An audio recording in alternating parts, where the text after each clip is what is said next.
ከታላቅ ወንድሜ ጋር ለመሞት ተማክረን እናውቃለን። አንድ ቀን በ5 ወር ውስጥ ነው 3 ሰው የሞተው። ይሄን ታሪክ መቼም የሚሰማ የሰፈር ሰው ሁሉ የሚረሳው ታሪክ አይደለም። የመቅሰፍት ነው፣ እርግማን ነው እና የመናፍስታዊ ተጽዕኖ በጣም የነበረበት ቤተሰብ ውስጥ ነው ተወልጄ ያደግኩት። ስፔሻሊ የፋዘር እናት የኔ ሀያት ማለት ነው በህይወት አለች። አሁንም መንፈሱ እስከ መፍረድ በእሳቸው ላይ ተቀምጦ እስከ መፍረድ፣ ለምሳሌ በቀን 3 ጊዜ ቡና ይፈላል። 12 ሰዓት ማለዳ፣ ቀን 6 ሰዓት፣ ማታ 12 ሰዓት። ትኩስ ጀበና ከከሰሉ ላይ አንስታ ጭንቅላቷ ላይ ታደርጋለች። ስፒሪቱ ይራገማል። እንግዲህ በጣም የምትወድ ልጆቿን የምትወድ ነች። ከመንፈሱ ልክ ውጪ ስትሆን በልተ የምትጠግብ አይመስላትም። ራቁቷን ሁሉ መንገድ ላይ እስኪያወጣት ድረስ ከ4 ከ5 ሰዓት በላይ ስቲል መተኛት አለች። በማዘር ፋሚሊ ውስጥ በጣም የሚያስታውቅ የሞት መንፈስ ለውሻ አውርቼ አውቃለሁ። አንድ ቀን በቃ ሰውን አፍ ለማን ላውራ ግቢ ካለ ውሻ ጋር ያወራሁበት ምሽት ብዙ ጊዜ ታጅቤ በእኔ ተከፍቷል። እኔ እያንኳኳው እያስከፈቱ እና በጊዜው የሰፈር ጓደኞች ምናምን ያው ሸሚዜ ስለነበር በዚህ በጃኬት እንደዚህ በጃኬት እጅ ውስጥ ነው ጠጅ እንደዚህና እንደዚህ ቦዲ ቢልደር ነበር። እኔ ህይወት ላይ ሊሳተፍ የወደደ ደግ እረኛ ነው መንፈስ ቅዱስ። በገዛ ፈቃዱ ተሳተፈ ህይወቴ። መስመር አልነበረውም ህይወቴ፣ መስመር አስያዘ። የተበላሸ ነበር ታሪኬ። መንፈስ ቅዱስ ታሪኬን አስተካከለው።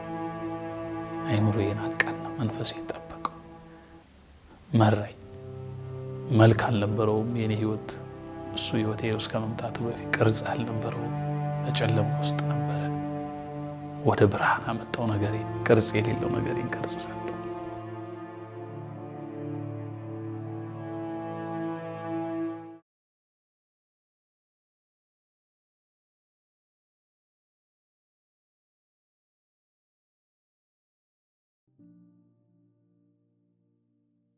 እኔ ስሜ አቤኔዘር ዳዊት ይባላል። የአንዲት ቆንጆ የሚስት ባል ነኝ። የአንድ ወንድ ልጅ አባት ነኝ። የወንጌል ሰባኪ ነኝ። ቀጠና 2 ሙሉ ወንጌል ቤተክርስቲያን ነው ጌታን የማገለግለው። አዲስ አበባ አዲስ ከተማ አካባቢ ነው ተወልጄ ያደግኩት። ይሄን ይመስላል። ትልቁ ጥያቄ ይሄ ይመስለኛል። የኔም ትንሽ ሰፋ ያለው ታሪክም ያለው ስፔሻሊ ከወላጆቼ ጋር ባለው ቁርኝት እድገቴ ላይ ይመስለኛል። እና እኔ እንግዲህ ያው አዲስ ከተማ አካባቢ ነው ተወልጄ ያደግኩት። በኮካ ማዞሪያና በአማኑኤል መካከል ባለች በተለምዶ 24 ቀበሌ የሚባል ሰፈር ውስጥ ነው ተወልጄ ያደግኩት። አባቴ እዛው ነው 24 ቀበሌ ውስጥ ነው እሱም ተወልዶ ያደገው። እናቴ 25 ቀበሌ ነች። ሙሉ ፋሚሊ ኦልሞስት እዛው ቀበሌ አካባቢ ሆነን ነው አንድ ሰፈር ውስጥ ሆኜ ነው ያደግኩት። ትንሽ ምንድነው ያው ብዙ ኢትዮጵያዊ በእንዲህ አይነት ላይፍ ባክግራውንድ እንደመጣ አስባለሁ እና የመናፍስታዊ ተጽዕኖ በጣም የነበረበት ቤተሰብ ውስጥ ነው ተወልጄ ያደግኩት እና በማዘርም ፋሚሊ በኩል በፋዘርም ቤተሰብ በኩል በጣም በሚያስታውቅ መልኩ የመናፍስት ተጽዕኖ የነበረበት ፋሚሊ ውስጥ ነው ያደግኩት። ተጽዕኖ ብቻ ሳይሆን ስፔሻሊ የፋዘር እናት የኔ ሀያት ማለት ነው በህይወት አለች አሁንም። መንፈሱ እስከ መፍረድ በእሳቸው ላይ ተቀምጦ እስከ መፍረድ የደረሰበት አይነት ቤተሰብ ውስጥ ነው ያደግኩት። ዳልሞት የሚባል መንፈስ ሲመለክ የኖረበት ቤት ነው። ያውም እኔ በደረስኩበት ነው እንጂ እኔ ሳልወለድም በፊት በጣም እሱ ፋሚሊ ብዙ ዋጋ ከፍሏል በዛ መንፈስ የተነሳ እና እኔ በደረስኩበት ሌቭል ስፔሻሊ ሀያቴ ላይ ቅድም እንዳልኩት የተወሰነ ያዩዋቸው ፕራክቲሶች አሉ። እኔም በራሴ ለምሳሌ ትኩስ ጀበና ከከሰሉ ላይ አንስታ ጭንቅላቷ ላይ ታደርጋለች። ትኩስ ጀበና እንዲህ አይኔ እያየ እና መንፈሱ ሰዓት አለው። ለምሳሌ በቀን 3 ጊዜ ቡና ይፈላል። ታፈላለታለች በስርዓት ብቻ 12 ሰዓት ማለዳ፣ ቀን 6 ሰዓት፣ ማታ 12 ሰዓት። በቃ ህግ ነው እና 12 ሰዓት ይፈላል፣ 6 ሰዓት ይፈላል። በመሃል ይመጣል ያው መንፈሱ ትኩሱን ጀበና ጭንቅላቷ ላይ ታደርጋለች። ስፒሪቱ ይራገማል። እንግዲህ በጣም የምትወድ ልጆቿን የምትወድ ነች። ከመንፈሱ ልክ ውጪ ስትሆን በልተ የምትጠግብ አይመስላትም። በቃ ድስቱን ጠርጋ ምን ብላ ከጎን የምትቆም ነች። ልክ ግን በቃ በስፒሪቱ ተጽዕኖ ስለነበረች ልጆቿን ኢቭን ስም እየጠራ ይራገማል መንፈሱ። ክፉ ነገር እዚህ ቤት ላይ ይዘራል መንፈሱ እና በጣም ሊትራሊ በሚያስታውቅ እኔ እንደውም ባልደረስኩበት ታይም ራቁቷን ሁሉ መንገድ ላይ እስኪያወጣት ድረስ ኦልሞስት በቃ የአእምሮን የሳት አይነት ምልክት አብነት አካባቢ ላይ አንዴ እንግዲህ ሲመሰክሩልኝ እኔ አጎቴም አባቴም እና አብረዋት ሁሉ አድረዋል። በቃ አብነት ተሰብስበው ራቁቷን አስወጥቷት ዛፍ ላይ ያስወጣታል። ድንገት ብድግ ብላ ከቤት ትጠፋለች። እሱ በጣም ብዙ ጊዜ ሆኗል። ከዛ ከ3 ከ4 ወር በኋላ ከሆነ ሀገር ትደውላለች፣ ከሆነ ክፍለ ሀገር እዚህ ነኝ ያለሁት። እኔ እንኳን በማስታወሰው በጣም ልጅ ሆኜ አንድ ጊዜ ከጠፋች ከ4 ወር ምናምን በኋላ ናዝሬት ነኝ ብላ ደወለች እና ከአክስቴ ጋር ሄጄ ራሱ እዛ 1-2 ሳምንት እሷ ጋር የመቆየት ጊዜ ነበረኝ። ድንገት በቃ ብድግ ብሎ መንፈሱ ይወስዳታል እና እንዲህ አይነት ነገሮች በጣም ነበሩ። በህይወቴ ግን ከማረሰውና በጣም ከሚገርመኝ ነገር አንድ ጊዜ በጣም አመማትና ያው ተለቅም ያለች ሰው ስለሆነች አጥንቷን በጣም አመማት። እንግዲህ ትልቅ ሰው ላይ ደግሞ አጥንት ምናምን ህመሞች በጣም ከባድ ናቸው እና ትጮኻለች። በሙቋ ሃይላንድ በቃ ጀርባዋ ላይ ተደርጎ እያቃሰተች ነው የቆየችው። መነሳት እራሱ አትችልም። ከዛ የቡናው ሰዓት ደረሰ፣ የሚፈላበት ሰዓት እና እዛው ነኝ ቁጭ ብያለሁ። አይኔ እያየ ነው፣ እየጮች ነው፣ መነሳት አትችልም። ልክ 6 ሰዓት ሲሆን ብድግ አለች እና ህመም የሚባል ነገር ጠፋ። ከዛሉ ተያያዘ፣ ቡናው ተፈላ።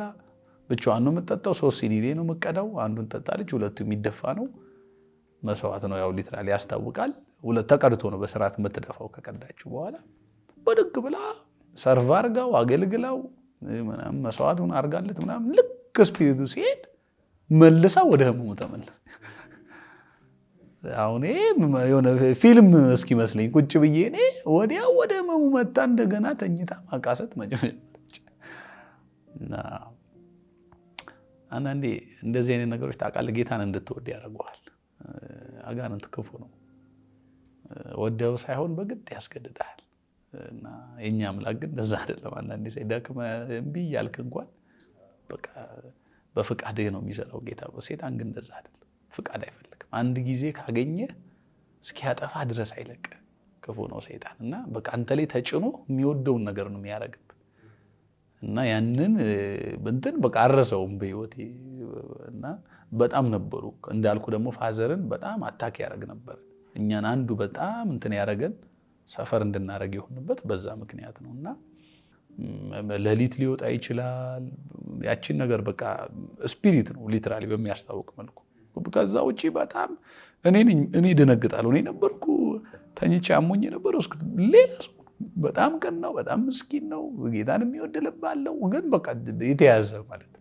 3ቱን 4ቱን ወራት በጣም ደስ ብሎ ታምሮበት ነው የሚኖረው። ድንገት ሲመጣ 1-2 ሳምንት በቃ ያደክመዋልና በር እየዘጋን በቃ እንትን እየቆለፍን እየጠበቅኩ ምናምን እና በጣም ኮንሺየስ ነኝ ስቲል የሚገርም እና ከ4 ከ5 ሰዓት በላይ ስቲል መተኛት አልችልም። በቃ የዛ ተጽዕኖ ማለት ነው። ኮሽ ባለ ቁጥር ድግጥ ብዬ መንቃት ነው፣ መከታተል ነው፣ መያዝ ነው፣ ማኔጅ ማድረግ ነው እና አሁን በቃ ቀንም ምንም እየተኛው ራሱ እየተበቀልኩት ነው። እንቅልፍን ራሱ በእውነት ነው ለካ አንዳንድ ነገር ህይወት ላይ ጥሎ የሚያልፍ ነገር ቀላል አይደለምና አስታውሳለሁ 1-2-3 ሌሊቶችን ደንግጬ በተኛውበት በዛው በውስጥ ልብስ ምናምን የወጣውባቸው ሌሊቶች ምናምን 10 ሰዓት 9 ሰዓት ሩጭ የወጣውባቸውና ይገርመኛል የእግዚአብሔር ጥበቃ በቃ እንዴት አይምሮዬን እንደጠበቀ ስጋዬን እንደጠበቀ እና በጣም ብዙ ኤክስፒሪየንሶች አሉ እንደዚህ በጣም ብዙና እንትኑ ቀላል አልነበር። ከዛ ፋሚሊ ውስጥ ፋዘር ነው ድንገት ጌታን ያገኘው እዛው አካባቢ በነበሩ ሙቭመንቶች። ግን በቃ ጠበቅ ያለ ክርስቲያን አልነበረም፣ ባክ ያደረገ ክርስቲያን ነው የሆነው ከዛ በኋላ እና አይ ቲንክ በጣም መንፈሱን ፋይት ያደረገው እሱን በጣም ፋይት ያደረገው ነበር። ከዛ በኋላ ወንድሞቹ ጌታን ተቀብለው አሁን በእኛው ቤተክርስቲያን ራሱ አንድ ወንድሙ የኔ አጎት ታላቅ ወንድሙ ወንጌላዊ ፍሬዎት ይባላል። ወንጌላዊ ነው። ከብዙ ህይወት ውስጥ ነው የወጣው እሱምና ያ ተጽዕኖ በቃ እኛም ቤተሰብ በጣም ረብሾታል እና በማዘር ፋሚሊ ውስጥ በጣም የሚያስታውቅ የሞት መንፈስ ነበረ እና ይሄን ታሪክ መቼም የሚሰማ የሰፈር ሰው ሁሉ የሚረሳው ታሪክ አይደለም። በ1999 ላይ በ5 ወር ውስጥ ነው 3 ሰው የሞተው በማዘር ቤተሰብ ውስጥና እናት፣ ወንድም፣ እህት 5 ወር በማይሞላ ከመስከረም እስከ ጥር ባለው ጊዜ ውስጥ ነው 5 ሰው ያጣ ነው እና ዝም ብዬ አስባለሁ አሁን ራሱ በዛ ጊዜ ጎረቤት ምን ብሎ ይሆን ስለዚህ ቤተሰብ ራሱ ብዬ እኔ አሁን የሆነ ቤት ውስጥ አፕን ቢያደርግ እንደው ምን ራሱ ትላለህና ይሄ መቅሰፍት ነው እርግማን ነው በሚያስብል ደረጃ ማለት ነው። እና ጊዜ ጠብቆ 2006 ላይ ደግሞ መልሶ በዛው ሌሎቹም በሞቱበት ቀን ላይ ቆጥሮ አንድ አክስቴ እንደገና ደግሞ ሀያቴ ነው ያው የነሱን አባት ደግሞ በዛው አመት መልሶ 2 ሰው ሞተ በዛው ቀን ላይ የሚገርም እና እኛ ቤት ያው ሞቶ አልገባም ማለት እንትኑ አልነበረም ማለት አይደለም። እኛ ጋርም ደግሞ ያ የመንፈስ ተጽዕኖ በጣም ከባድ ህይወት ውስጥ እንድንመራ አድርጎናል።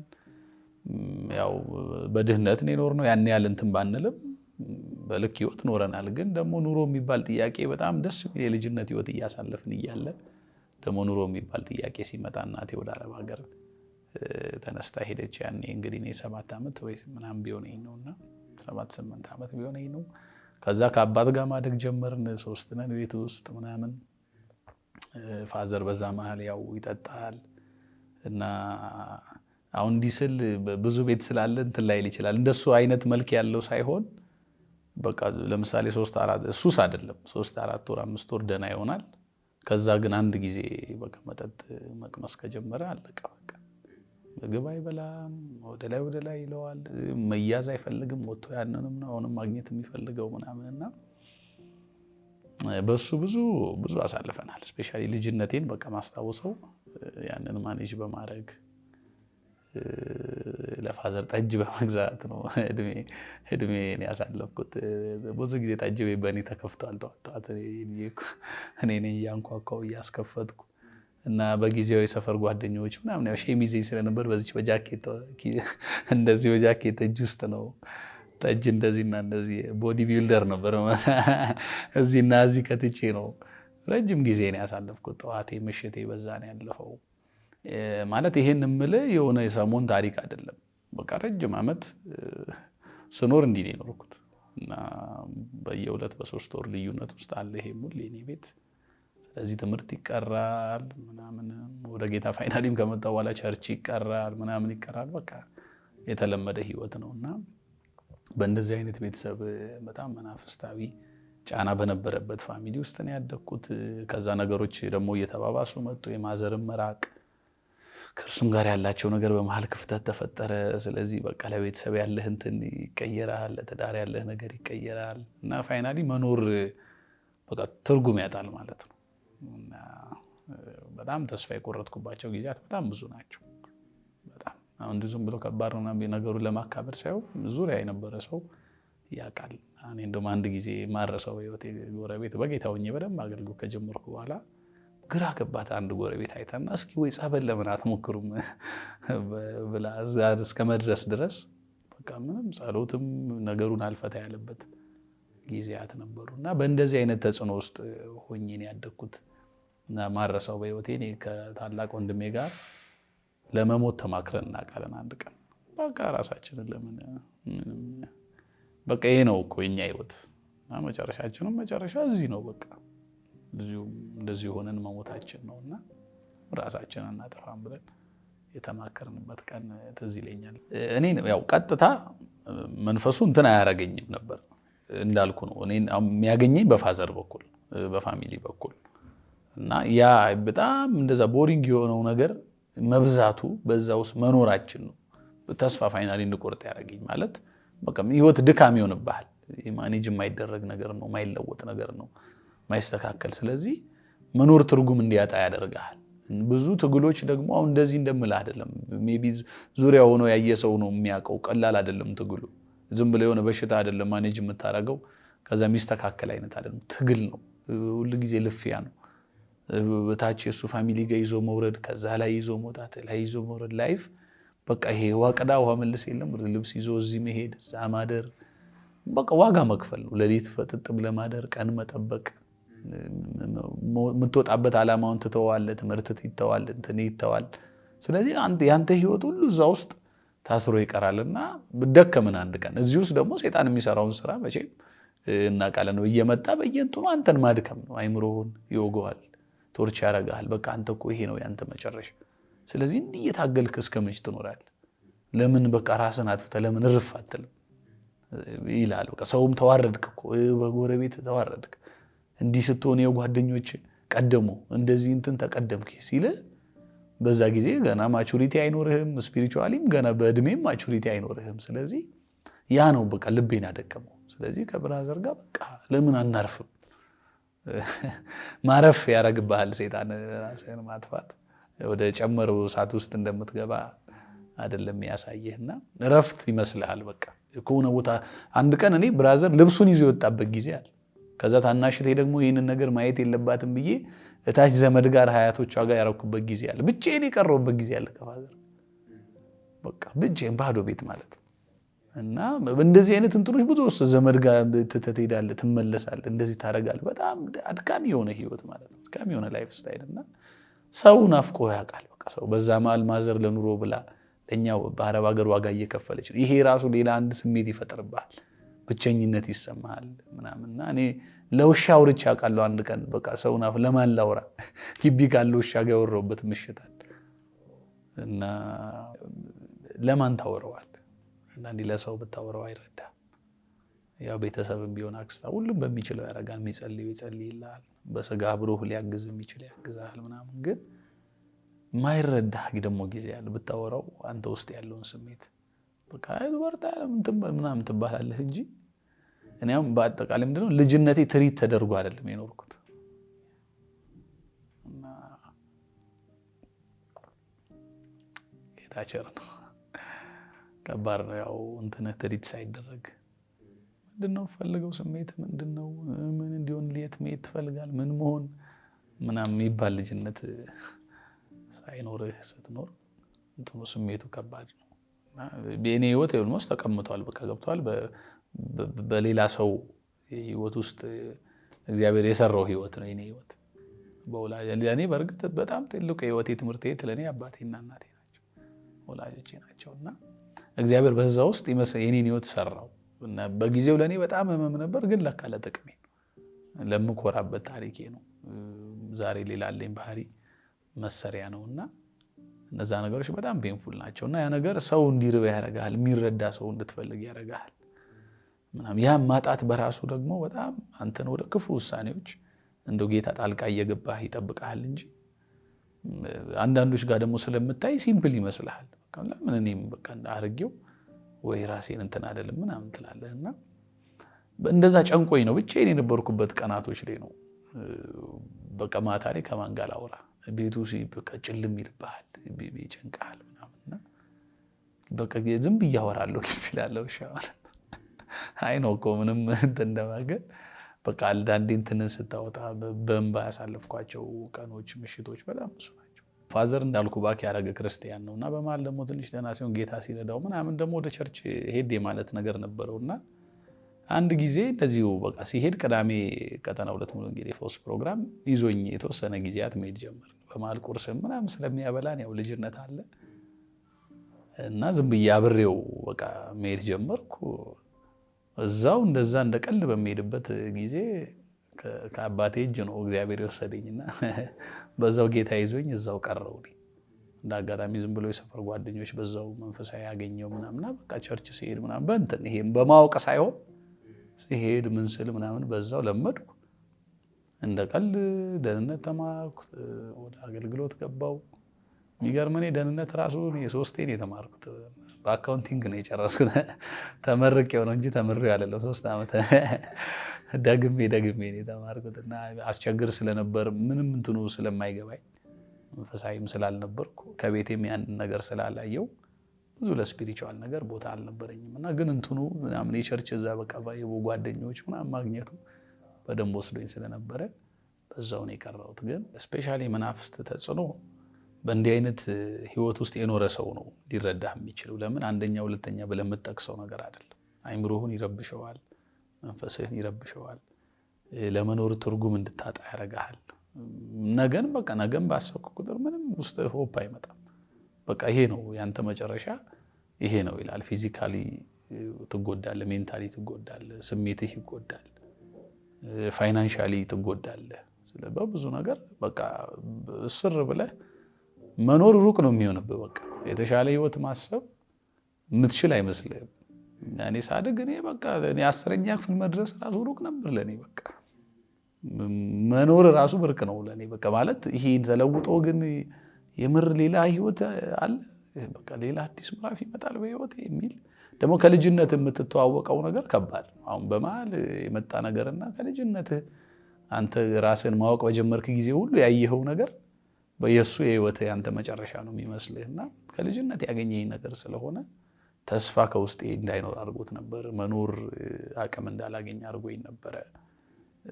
አይ ቲንክ ወደ ጌታም ከመጣው በኋላ በጣም መንፈሳዊውን ነገር እንዳልይዝ አንዱ ከታገለኝ ነገርም አንዱ ይሄ ይመስለኛል።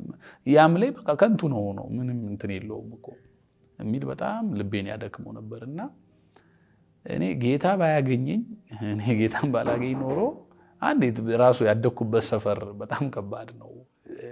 አኗኗር ላይፍ ስታይል በጣም ከባድ ነው። በጣም ኳስ የሚጫወት ቁማር ቤት የሚውል ቤት ውሎ እዛው ምናምን የሚያሳልፍ ምንም ቁም ነገር የሌለው ህይወት ነው የነበረኝና ጌታ ኢየሱስ ወደ ህይወቴ ባይመጣ እኔም ወደ ጌታ ባልቀርብ ኖሮ አንድ በህይወት አልኖርም ነበረ፣ ሁለት እንደገና ለመኖር ተስፋ ውስጤ አያገኝም ነበርና በቃ አቅም ነው የሞላኝ፣ ለመኖር አቅም ነው የሞላኝ። ኢየሱስን ሳገኝ ተስፋ እንዳለ ተሰማኝ። በቃ የሚታይ እኮ አይደለም በአይን በጣም የተስተካከለውን ህይወት አላየሁትም እኮ በአይንም በራይም አላየሁትም፣ ግን ውስጤ በቃ አዲስ ህይወት እንዳለ ይሄ እንደሚያልፍ እንደውም መሰሪያዬ እንደሆነ ለመልካም እንደሆነ እኔ አሁን በኩራት የማወራው ራሱ ኢየሱስ መጥቶ እዛኛው ታሪኬ ውስጥ መጥቶ ስላሳመረው ነው ስለቀየረው እና ተስፋ እንዳለ ስላስረዳኝ።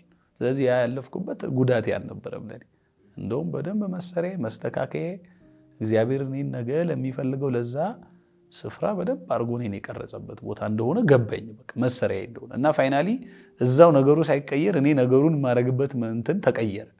የኔን ባህሪ ቀየረው፣ የምሸከምበትን አቅም ቀየረው፣ ማኔጅ ማድረግበትን አቅም ሰጠኝ እና ጌታን ማግኘቴ ኢቭን እያለፍኩ ላለሁበት ህይወት እንኳን ትርጉም ሰጠው፣ ለመልካም እንደሆነ አስረዳኝ እና በጣም ደስ እንደውም እየሳኩ ያረኳቸው ጊዜያት ትዝ ይሉኛል። ራሱ በጣም ወደ ጌታ ከቀረብኩ በኋላ እስቃለሁ። ያልፋል እኮ እያልኩ ሰው ሁሉ ልቡ ርዶ ቤተሰብ ሁሉ ድክም ባለበት ጊዜ አይ መሰሪያ እኮ ነው ምናምን እላለሁ። ብቻዬን በእምነት እንዴት አድርጎ እንዳጀገነኝ እስካይገባኝ ድረስ አንዳንዴ ለራሴ ምን ሆነ ነው ማለት ወይ ተስፋ ቆርጠህ ነው በጣም እንደዚህ የምትለው የምር ጌታ ነክቶ ነው እስክል ድረስ ምስቅበት ሆነ። በቃ ምቾት ሰጠኝ መንፈስ ቅዱስ ያንን እንድረሳ አረገኝ እና እንደዛም እንዳደረገው ደግሞ ጌታ አረገ በህይወቴና እንትኖቹ ተጽዕኖ ቀላል ባይሆንም ግን ጌታን ማግኘቴ ደግል አዳኝ አድርጌ ጌታ አባት አገኘው፣ የሚመራኝ አገኘው፣ መንፈሳዊ ነገር ሀውን የሚያስጠናኝ አገኘው። ማንም ባያሳየኝም ጌታ አሳየኝ። እኔ ቃል ማንበብ እንዴት እንደሆነ የስብከት አደረጃጀት ምንም አውቀው ነገር የለም።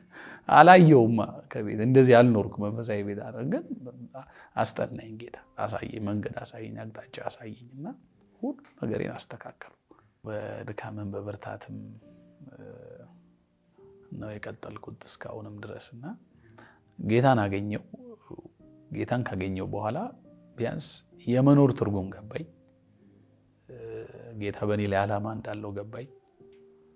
ከዛም ደግሞ በቃ በመንፈሱም አበረታኝ ጌታ። ይሄ እንደሚያልፍ በውስጥ ያስረገጠኝ። ስለዚህ በጊዜው ስቲል ቻሌንጁ ቢኖርም ግን አቅም አገኘው ለመኖር፣ ለመቀጠል፣ ለመበርታት። ስለዚህ መንፈሱ ያደክማል በብዙ እንዳትጸልይ፣ ሰላም እንዳታገኝ፣ ስጋህ እንኳን ረፍት እንዳይሰጋህ ካላረፈ እኮ መጸለይ እኮ አትችልም። ቁጭ ብለህ ተረጋግተህ እግዚአብሔርን ቃል ማንበብ አትችልም። ለማገልገል አቅም ማግኘት አትችልም። ግን ብቻውን መንፈስ ቅዱስ በቃ በዛ ውስጥ ምቾት ሆነኝ። ጌታን ማግኘቴ የሚታየውን ሁኔታ ሳይሆን ማልፍበትን ነገር ሳይሆን የነገውን ነገር እያሰብኩ ራሴ ላይ መስራት ጀመርኩ። እዛ ሁኔታ ውስጥ ሆኜ እኔ በፊት ራሴን ለማጥፋት ምናምን ያሰብኩበት ሁኔታ ውስጥ ሆኜ እኔ አሁን ባይብል አነባለሁ፣ አሁን እጸልይበታለሁ፣ ልሳን አወራበታለሁ። እኔ መንፈስ ማውጣት የጀመርኩት ራሱ እኔ ከቤቴ ነው። በቃ ሌላ ስፒሪቹዋል አደረገኝ። እንደውም ነገሩን በደንብ ትሪት የማደርግበት መንገድ በመንፈሳዊ ሆኖ ተቀየረ። ስለዚህ እንደዚህ ሊያደክም ልክ ቤት ሲመጣ በቃ በጣም ዋሪየር ሆንኩኝ። በጸሎት መዋጋት ጀመርኩ መንፈሱን። በዛ ውስጥ እኔ እየጨከንኩ መጣሁ ከጌታ ጋር። በቃ ቃል አነባለሁ፣ ጸልያለሁ። ሌሊት ተነስቼ ማልተኛበት ሰዓት ረጅም ነበረ። በሶሻል ሚዲያ በምን ሌላ ጊዜ በጣም የሚቃጠል ሰዓት ነበር። አሁን ሜዲቴት ቃል አረጋለሁ፣ ብድግ ብዬ የገባኝን እጽፋለሁ። እንትኑ ከተተኝ በቃ እኔን የባስ ሰልፍን አስተማረኝ አይደል የሚለው ዳዊት ከልጅነቴና የቀስት እንድገትር ሰልፍ ተቆጪ እንደሆን ተዋጊ እንደሆን ሰራኝ እኔን በዛ ውስጥ ማለት ሲሪየስ አደረገኝ። ቀልደኛ የነበረውን ህይወት ፌዘኛ የነበረውን ተስፋ ያልነበረውን ህይወት ሲሪየስ እንዲሆን አደረገው ጌታ የሚዋጋ ከዛ በጸሎቱ ውጤት የሚያይ ባህሪው ሲቀየር የሚያይ ለአገልግሎት ረሃብ ሲገባበት የሚያይ ሰው አደረገኝ እና ጌታን ማግኘቴ እንደ ሁኔታውን ማለፍ ብቻ ሳይሆን እንድሰራበትም ሆንኩ።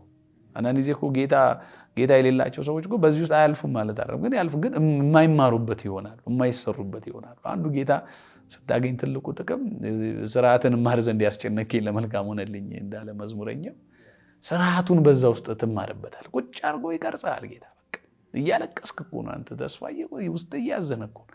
ግን ጌታ ለክብሩ ለስራው ለዓላማው በዛ ውስጥ ጌታ ይጠቀምበታል እና ሰራኝ፣ እንዳልፍበት አቅም ሆነኝ። ያውን ስፒሪቹዋሊቲው የተወሰነ ገብቶኛል፣ መንፈሳዊ ሆኛለሁ። እኔም መንፈሳዊ ዓለም የተወሰነ ገብቶኛል። ያው እንደምታውቀው መንፈሳዊ ዓለም ሰፊ ነው፣ በጣም ጥልቅ ነው። በጥቂቱ ጥንጥዬ ገብታኛለች እና በሱ በጣም ስፒሪቹዋሊም ነገሩን መቋቋም ጀመርኩ። ስቲል በስጋም ደግሞ በቃ እንደ አንድ ልጅ ወላጁ እንደሚያከብር ልጅ ደግሞ በስጋም ነገሩን ስቲል እንደ ድሮ ትሪት አደርጋለሁ። ከዛ ግን በመንፈስ የሆነውን ደግሞ በመንፈስ ትሪት ወደ ማድረግ መጣሁ። በቃ ተዋጊው። ስለዚህ ሌሊት ስነሳ በቃ መገሰጽ ነው፣ መቃወም ነው።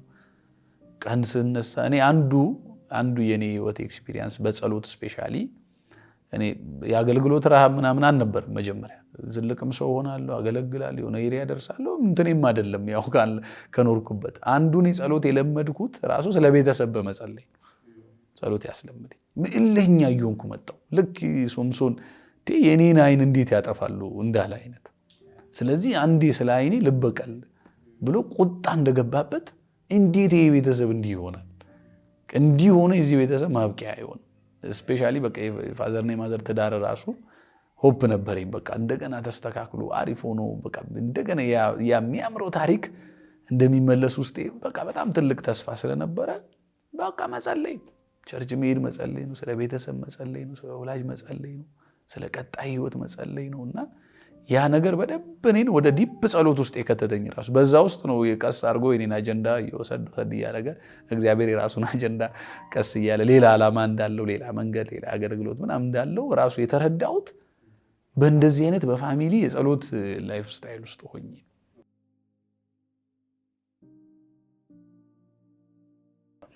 ያው በህይወታችን መቼም ወደ ጌታ ስፔሻሊ ከመጣን በኋላ ኢንካውንተሮች ብዙ ናቸው። ግን በህይወቴ ደግሞ በቃ የማረሳት ያቺ ቀን ብዬ እምላት አንድ ቀን አለች። እንግዲህ የኔ ህይወት ቅድም እንደመሰከርኩት ነው፣ ብዙ ዓላማ ያለው አይደለም። ወደ ቸርችም ከመጣ በኋላ ብዙ ስፒሪቹዋል ኮሚትመንት ውስጥ ምናምን የገባ አይነት ማንነት የለኝም። ማገልገልም የምን እውቀት የለኝም።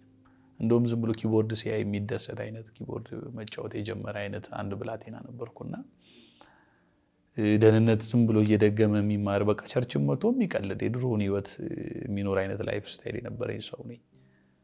ከዛ አንድ ቀን ማረሳት አንድ የሰፈር አንድ ጓደኛችን ለምን ቃልዮት ቸርች አርብ ቀን ኮልፌ ቃልዮት ለምን አንሄድም ምናምን አለ። ኧረ እሺ ደስ ይለናል ብለን እኔም ብራዘርም ሆነን እሱን ይዘን ለሊት 12 ሰዓት ተነስተን በማለዳ ጉባኤ ገባን። ከፊት ቁጫል እና ከፊት ቁጫል ጀመረ። ፕሮግራም ተጸለየ፣ ወርሺፕ ተደረገ።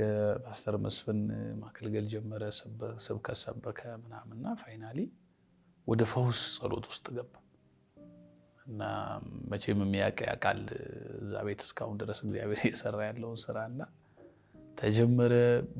በቃ ግራ እስኪገባኝ ድረስ ዲስክ መንሸራተት ያለባት አጎንብሳ ተደግፋ የምትወጣ ሴት ቀና ትላለች።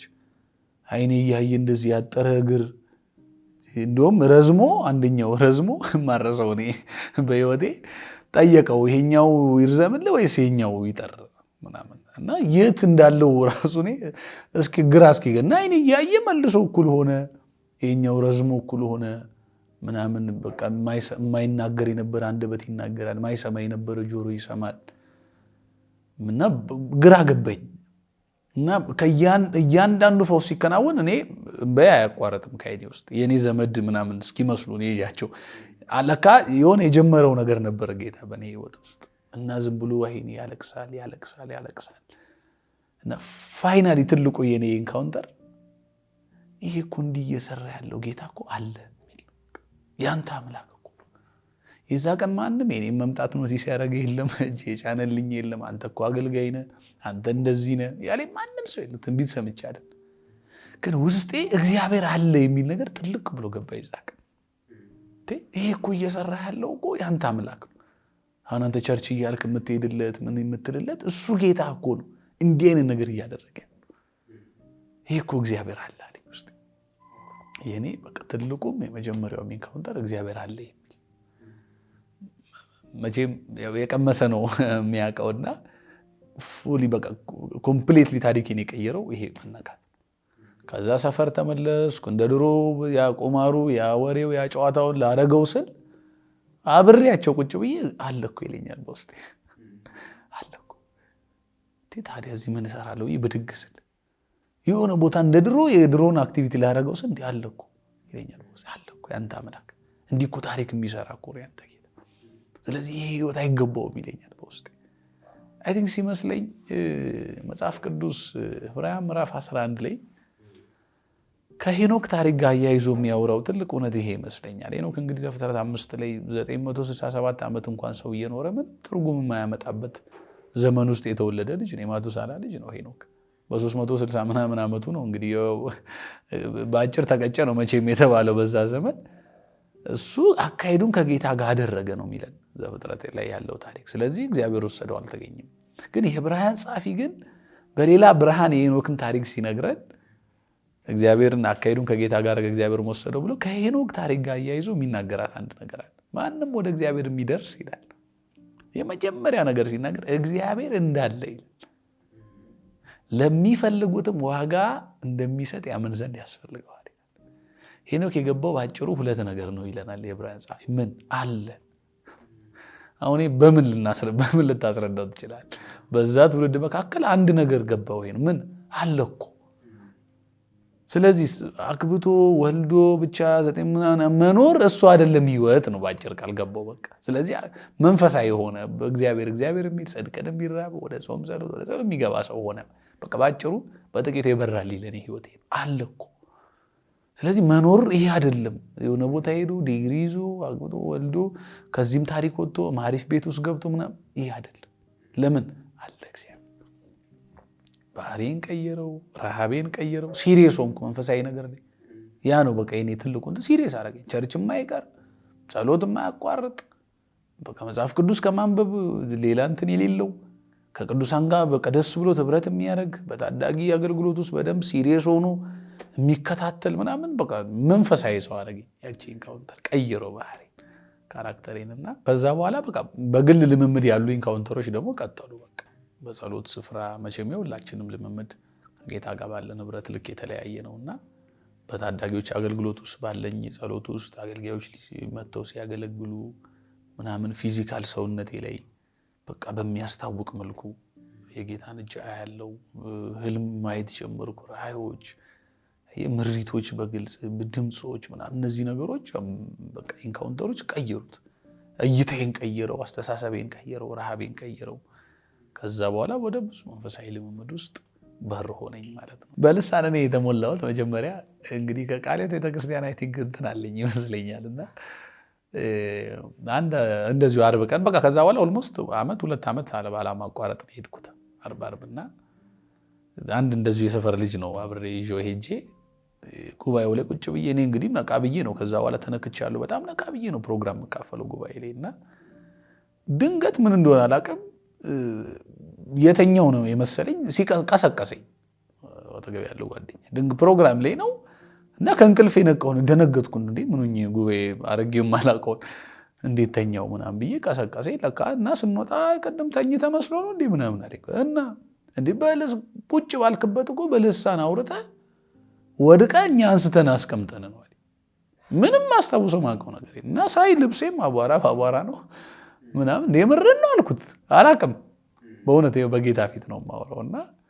ከዛ ከሱ ወዲያው እንደተለየ ሞከርኩ እና ምናምን ስል አለች የተወሰነ ቪዲዮና የምሩን ነው እንዴ ምናምን አልኩ ተሞልጭ ያለው ማለት ነው ብዬ አልኳት እና ስል አለች ቤት ገባው በቃ ቤት እንትን ይያልኩ ወደዛው ወደዚህ እላታለሁ ቀስ ብዬ አለች እና በጣም የሚገርም ያው አለመብሰል እኮ በጣም ከባድ ነው። ከዛ ልሳኗን እያልኩ ጠላት በመሀል ምን ይለኛል፣ አንደኛ ስለማላስታውሰው ስሞላ ምን እኮ ያጎት ልሳን ነው ይለኛል እየመጣ ልክ ስለው እውነትም እላለሁ እንዴ እንትና አይነት ይመስላል እኮ ፈራው ማለት ነው። ከዛ ደግሞ በቃ የሰማዋትን ኮርጄ ነው ማለት ነው ብዬ መጸለይ አቆምኩ። በልሳን መጸለይ አቆምኩና እኛ ቸርች ደግሞ ምን አይነት ትሬንድ አለ፣ ደህንነት ተምረን ልክ እንደጨረስን ከሰዓት ልንጠመቅ ጠዋት ላይ የቤተክርስቲያናችን አገልጋዮች ይመጡና ለሁሉም ለመንፈስ ቅዱስ ሙላት ለልሳን ሙላት ይጸልያል። ከዛ ያቺ ቀን መጣች ደረሰች። እኔ አቆምኩ በቃ መጸለይ አቆም ያለው። ከዛ ያው ኢንስፓየር አረጉን ተሰበከ ምናምን። አሁን በቃ እንጸልይላቸዋለን ትሞለገና ጸሎቱ ሲጀመር እኔ ማንም ነበረ ውስጤ እና በኃይል እንደገና በልሳን ጸለይ። ከዛ በኋላ ግን በቃ ከጌታ እንደሆነ ገባኝ። እንግዲህ ከዛ ኢንካውንተር በኋላ በቃ መንፈሳዊነት ተጀመረ። ጌታን መውደድ፣ ጌታን መከተል። ምንድነው አንዱ ያ ኢንካውንተር ያተረፈልኝ በህይወቴ ረሃብ ከተተብኝ። በቃ ረሃብ የማገልገል ጌታን የመውደድ እና በቃ ልዩ ረሃብ ውስጥ ገባው። እኔ እንኳን የማላውቀው ረሃብ ውስጥ ማለት ነው። ሶሻል ሚዲያ አጠፋው፣ ዘጋው። በቃ ስልኬ ሌላ ምንም የምጠቀመው ነገር ብፈልግ አልጠቀም። ባይብል ከፍቼ አነባለሁ። በየመንገድ በየታክሲ ትምህርት ቤት ሲሄድ እንትን ውስጥ ከተተኝ። በቃ መንፈሳዊ ረሃብ ውስጤ ልክደው በማልችል ልቆጣጠረው በማልችል መንገድ ውስጥ ገባው። የሪቫይቫል ቪዲዮዎችን አያለው እና በቃ በደንብ አስታውሳለሁ ማለት ነው። ኢንተርኔት ቤት እየሄድኩ በሰዓት እየከፈልኩ ቁጭ ብዬ የሪቫይቫል ቪዲዮዎች አያለው። በቃ ደስ ይለኛል።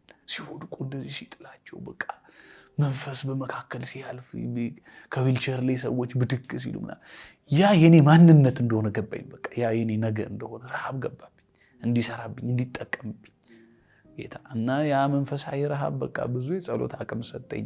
ያቺ ነገር ሳላቅ ደግሞ የአገልግሎት ረሃብ በህይወት ያመጣች የማገልገል ናፍቆት ገባብኝ እና እኔን በእርግጥ የሚያምን አልነበረም ለአገልግሎት። እኔ የመጀመሪያ የሰበኩባት ራሱ እንትን ትገርመኛለች። እኔ ታዳጊዎች ቲኔጅ ውስጥ ነው የመጀመሪያ ስብከት የሰበኩትና ይህን ከሰማች ማርያም ታስታውሳለች ብዬ አስባለሁ። ረዱ ትባላለች። ደወለችልኝ እና ቤኒ ደህና ነህ ምናምን፣ ሰፈር ነበርኩ። ደህና ነኝ በጣም ቅዳሜ እስቲ በቃ እኛ ጋር ቲኔጅ አንተ እንድትሰብክ ብለናል ስትለኝ ረዱ አቤኔዘር ነኝ አልኳት እና አዎ እኮ አቤኔዘር ምናምን ከዘጋሁት በኋላ ማለት የምሯን ነው አምናኝ ነው እና በጣም ተደናገጥኩ። እንዴት አመነኝ ብዬ እና ትዝ ይለኛል ስለ ፍቅር ነው መጀመሪያ የሰበኩትና ጎግል ላይ ሁሉ ሰርች አድርጌያለሁ የፍቅር አይነቶች ምናምን የሚል ሰርች አድርጌ ምናምንና ከረጅም ጊዜ በኋላ እንደውም እኔ ከ3 ከ4 ዓመት በኋላ ትዝ ይላል የዛኔ ምናምን ብሎ አወሩኝ አንዳንድ ልጆች። የዛኔ እኮ ስለ ፍቅር እንዴ እና በጣም እንትና እንዴ ትዝ ይላችኋል እንዴ ምናምን ብዬ እና እኔ በእንትን ያለፍኳት እንደምንም ብዬ። ከዛ ግን በጣም መቃጠሎች በቃ የአገልግሎት እንትኖችን አመጣቸው ወደ ልምምድ ውስጥ። ቤት ያን ቀን ትዝ ይለኛል በጣም የሚገርም የጌታ ቃል በራልኝ ገባኝና ለማልስ በቃ የዛኔ ደግሞ የተነካው ታይም ከሰፈር ጓደኞች ርቅ ያለው ገና የቸርች እንትኖቹን አለየውም እና ብቸኛ ነኝ። ብዙ ጓደኛ ያልነበረኝ ሰዓት ነውና ለማን ላውራው ለማን ልስበክ እና በቃ በሬን ዘጋውና ቤቴ ላይ ብርጭቆ ደርድሬ ጠረጴዛ ላይ ለብርጭቆ የሰበኩበት ቀን ትዝ ይለኛል። መንፈሳዊ ነገር እኮ እንዴት ደስ ይላል። እና አሜን በሉ እዛ ጋር ጨብጭቡ ለክብር ለጌታ እያለ እና ብራዘር ገባ ድንገት ከፍቶ ትዝ ይለኛል። የዛ ቀን ሲገባ ባይብል ይዤ እንትን እያልኩ ለብርጭቆ እየሰበኩ ነው እና እንዴት ደንግጦ እንደወጣ ተመልሶ የኔ ወንድሜ ምናምን ሳይል አይቀርም ትንሽ እንትን ሳይለው አይቀርም ያለ ይመስለኛል። እና እንትኖች ጀመሩ በቃ ከዛ ያቺን አገለገልኩ ምናምን። ከዛ ቀስ እያለ ታዳጊዎች ላይ ማገልገል፣ ፌሎሺፖች ላይ ማገልገል። ግን በህይወቴ ደግሞ ምናልባት በአገልግሎት ማረሳው ትልቁ ጊዜያት ብዬ የማስበው እንግዲህ ታዳጊዎች አገልግሎት ላይ ነው። እኔ በጣም ብዙ ማለት ጅማሬ የሚያ ስለሆነ ብዙ የጌታን ክብር ያየሁት እዛ ነውና አንድ ኪቦርድ የሚጫወት አንድ ወጣት ነኝ። የታዳጊዎች ህብረት ላይ መሪ ነኝ። ግን በቃ ኪቦርድ የሚጫወት ወርሺፕ ቲሙን የሚመራ ብዙም ይሄ ፕሮግራም የምራት የመስበክ እድል ብዙ የማያገኝ አይነት ሰው ነበርኩና ሰመር ካምፕ እንግዲህ ሰመር ካምፖች ይታወቃሉ፣ አሁን ትሬንድ ናቸው በየቸርቹ እና ሰመር ካምፕ ፕሮግራም ላይ አንድ ጊዜ ፓስተር ተሾመ ኢየሱስ ማን ነው የሚለው መጽሐፍ እሱን ከመጽሐፋቸው በፊት ጥናት ነው ያደረጉት በቲም ሆነውና ከነሱ መካከል አንድ መቅዲ የምትባል አስተማሪ ያለችና እሷ አስተማረች። 4 ቀን አስተማረች ስለ ኢየሱስ ማንነት 4 ቀን አስተማረች። ከዛ ድንገት እንዴት እንደሆነ አላውቅም እኔ ኪቦርድ ይዤ በአገረ ሰላም አገልግዬም ቁጭ ብያለሁ እና አስተማረች። ትምህርቷን ጨረሰች። የምትጨርስበት ቀን ስለነበረ ድንገት አብራኝ ተመራ የነበረች መሪ እስኪ አቤኔዘር ናና በቃ ለሷም ጸልይላት እና ተጸልዮ እንጨርስ ተባለ። እንግዲህ ይሄን የሚሰሙ የሚረሱ አይመስለኝም። ቲኔጅ ላይ የሚረሳ አይመስለኝም። ያ በጣም ላመሰግን ቆምኩ ማለት ነው።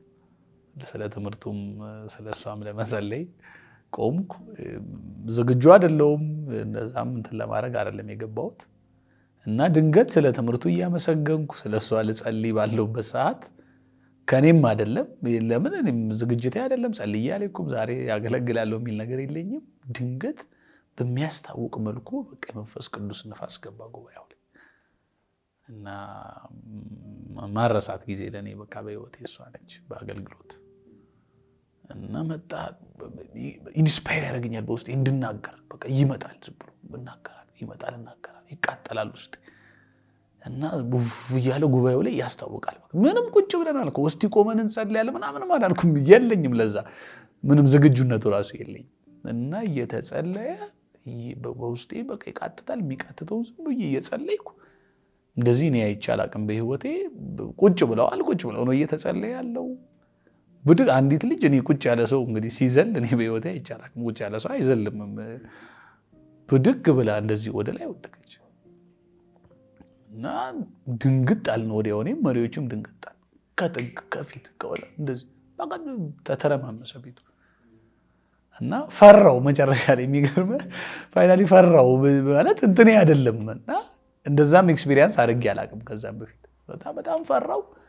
ስለፈራው በቃ የምታረገውን አርግ ብዬ ፑልፒቱ ስር ተንበረከኩ ተውኩት ማገልገሉን በጣም ፈርጄ እና ፑልፒቱ ስር ተንበርክኬ ሸፈንኩ በቃ ራሴ ተንበርክኬ ጸልዬ ቀናሰት ማንም ሰው የለም እና አንድ ወንበር ነው ያለችው እሷ ወንበር ላይ አስተማሪዋ መቅዲ የተንበረከከችበት ተንበርክካለች እሷም ስነሳ ወድቋል። ማንን ያዝ እና መሪዎች ተደናገጡ ግራ ገባን በቃ ማንን ያዝ አንዳንዶች እስከ ማታ 2 ሰዓት 3 ሰዓት የማይነቁ አንዳንዶች እንደሰከረ ሰው ከአንዳንዶች እንደው መንፈሱ ምናምን ሌላ ነገር ሆነ ማለት ነው ከኛ ዘጆች አይ ቲንክ ያ ለኔ በጣም ትልቁ ኤክስፒሪየንስ ነው። ከዛም የአገልግሎቴ መውጣት አይ ቲንክ ከሱ ጋር የተያያዘ ይመስለኛል የኔ ዳይሜንሽን የአገልግሎቴ ቅርጽ የሆነ አንድ ዝም ብሎ ኪቦርድ በሚጫወት የሚታወቅ ልጅ ወደ ሌላ ሽፍት ያደረገበት አገልግሎት ያ ይመስለኛል እና ቤቱ ተረባበሸ መሸ። ታዳጊዎች ናቸው ማንን ይሸኝ ቤተሰብ ተጨንቆ ይደውላል ምናምን በጣም ማረሰው አንዱ አባት እዛው አካባቢ ጦር ኃይሎች ስለነበር መጣ መሽቷል በጣም ስለመሸ ልጅ ምን ሆና ነው ሲመጣ የለችም ልጅ እናት ያለቀሰውን ባይረሳኝም በህይወቴ በቃ ስቅስቅ ብሎ የለችም በቃ ልጅቷ ሌላ እና እየተቀሰቀሱ ልጆች ወደ ቤት ሄዱበት እንዳትጸልይ ምናምን እየተባለ ማለት ዋይ ይህኝ እኔ እንዳትጸልይ ምናምን እየተባለ ወደ ቤት ሄዱበት።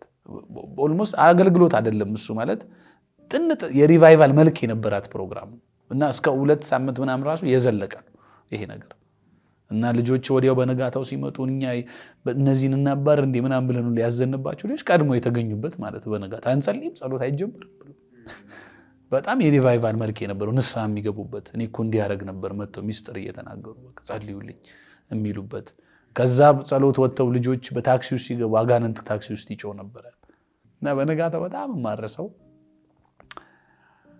ቆምኩኝ እና አሁን የትላንቱ መንፈስ አለ ምናምን ሙሉ ነው ናፍቄዋለሁ ድጋሜም ጋግቻለሁ ካልቀጠለ ደግሞ እንትንም ነው ለኔም ተበላው ነው ገብቷል ታምኝነት እንደገና ታምነብኝ ነው ድል ያገኘትና እንጸልያለን ምናምን አልኩ ቆምኩ ትዝ ይለኛል ሕዝቅኤል 16 ለማንበብ ከፈትኩ መጽሐፍ ቅዱስ ስከፍት እጄ መጽሐፍ ቅዱስ የሚያዛቃት እና ደንግጬ እንደዚህ ወረወርኩት ፑልፒቱ ላይ አቃተው መያዝ ከዛ እኔ ፎር ዘ ፈርስት ታይም ነው እንደዚህ አይነት ነገር ኤክስፒሪየንስ አረክ ሜቢ ልክ ኢሳይያስ አፌ እንዳሰሰ እንደሚል መጽሐፉን መያዝ አቅቶኝ አስቀምጬው ቃሉን ላነብስል አፌ በሳት ተቃጠለ እንዴት ራሱ ላንብበው ቃሉን መላሴ ሲነድ ይታወቀኛል በቃ ማለት ሲቀድሰኝ እኔን ራሱ መንፈሱ ይዛቀን ይታወቀኛል አንደበቴን ሲቀድሰው ይታወቀኛል እኔ ለመጀመሪያ እንደዛ ኤክስፒሪየንስ አረክ ይሄ ማለት ፊዚካሊ ይሄ ቦዲ ላይ አፌ ሳይቀር ማለት እንዴት ምዕራፉ ቁጥር ከቁጥር እንዴት ላንብቡ?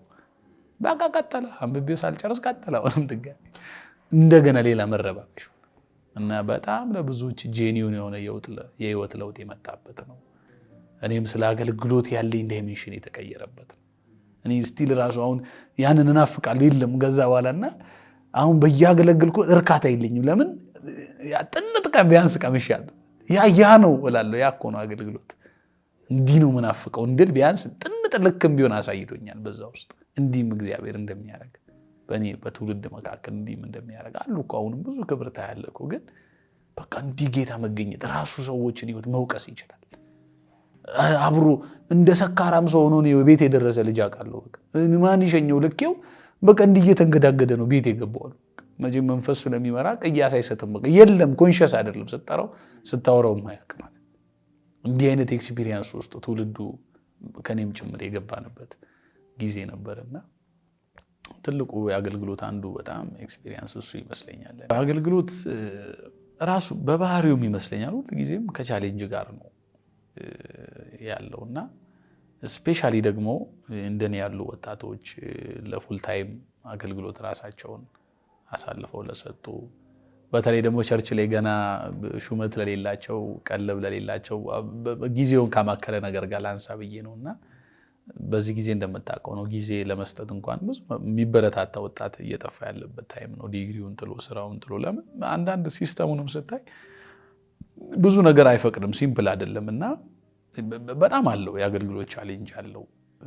እኔ 2-3 ምናልባት ትልቅ የአገልግሎት ቻሌንጅ ነው ስፔሻሊ ለአገልጋይ እንዳልከው ለፉል ታይም። አሁን ይሄ እኔ በመጣሁበት መንገድ እንዳልከው የቸርች እንትኖች ይኖሩታል፣ የፖለቲካ በሰው አለመቀበል እንትኖች ሪጀክት መደረጎች ምናምን እንደ ማይነር አይቻቸው ማለት ነው። እነሱ እንደ ማይነር ልያቸውና ሁላችንም የምናልፍበት እግዚአብሔርም አውቆ የሚያደርጋቸው ነገሮች ይመስሉኛል። እኛን በቃ የሚያስተካክልበት ነው። ምናልባት ትልልቅ ቻሌንጆች ብዬ የማስበው አንደኛ ፋይናንሻል ስቴቢሊቲ ይመስለኛል። በዛ ውስጥ አለመረጋጋት፣ ስቴብል አለመሆን። እኔ አንዱ ወደ ትዳር ስመጣ የተፈተንኩበት እሱ ነው። ወደ ሆነ ኃላፊነት ስመጣ፣ ወደ ኑሮ ስትመጣ ያ ነገሮች በጣም አንተን ይፈትነዋል። እና እኔ ቤተክርስቲያን ቀለብ ኖሯቸው ሁሉ ያቀቷቸው ወደ ስራ የተመለሱ አውቃለሁ። ሌላ ቦታዎች ላይ ሌላ ቤተክርስቲያን አንድ ወዳጄ ራሱ እንደዚህ በቃ ሳወራውና በዚህ ልክ እንኳን ትፈተናለህ እንኳን እንደዚህ አይነት ሰፖርት ሳትደረግ ቀርቶ አይደለምና በዚህ ጊዜ ትልቁ ኢሹ እሱ ይመስለኛል። ስለዚህ ያ ነገር በጣም እንትን እንድታረግ ሪታየር እንድታረግ በቃ አገልግሎትን ትተህ ደግሞ አንዱ የሚፈትን እሱ ይመስለኛል። በባይብልም እኮ መዝሙር 73 ይመስለኛል አህየው በቃ የሌሎችን ሰላም ብልጥግና ምናምን ስታይ በከንቱ ነው እንዲህ በቃ ላገልግል ያልኩት እጄን ያነሳሁት በከንቱ ነው ማለት ነው ምናምን ጌታን ማገልገል ከንቱ ነው እንድትል ከባድ ነው በጣም ያረጋል።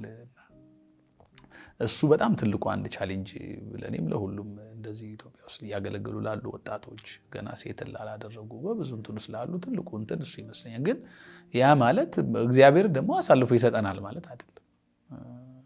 ብዙ ደግሞ እግዚአብሔርን ታምራት የእግዚአብሔርን ቸርነት የምታይበት ነውና አንዱ ትልቁ ኢሹ እሱ ይመስለኛል።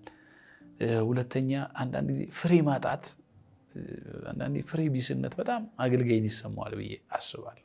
ይሄ ለወጣት ብቻ አይመስለኝም። ረጅም ዓመትም ላገለገሉ ሰዎች አንዱ ትልቁ የአገልጋይ ቻሌንጅ እኔ ፍሬ ማጣት ስሜት ይመስለኛል። እኔ ኤልያስ ኤልዛቤልን ፈርቶ ራሱ አይመስለኝም እኔ መሞት የተመኘው። እሱ እኮ ኤልያስ እኮ በጣም እኛ የምንቀናበት አይነት ድል ያለው ሰው ነው። በመጽሐፍ ቅዱስ 450 የባውል ነቢያትን ያሳረደ ነው፣ ያስገደለ ነው። እንደገና አምላኬ ይሄ ነው ተብሎ በዓለም በሕዝብ ፊት አምላኩን ያሳየ ሰው እኮ ነው። እንዲህ አይነት ድል ያገኘ ሰው እኔ ሌላ ሰው ተራራ ላይ አውጥቶ እኔ አንዳንዴ ይፈተናለሁ እኮ ምን አንድ ሚዲያ ባገኝና ይሄው የኔ አምላክ ብዬ ለሕዝብ ሁሉ ማሳየት እኮ በጣም በቃ ትልቁ ናፍቆታችን እኮ ይሄንን እድል ያገኘ ሰው ነው ኤልያስ። የእናንተ ከሆነ የኔ አምላክ የእናንተ የኔ ከሆነ ብሎ ይሄው የኤልያስ አምላክ ነው ተባለ በሕዝብ ሁሉ ዘንድ። የባውል ነቢያት 450ውን አስገደለ።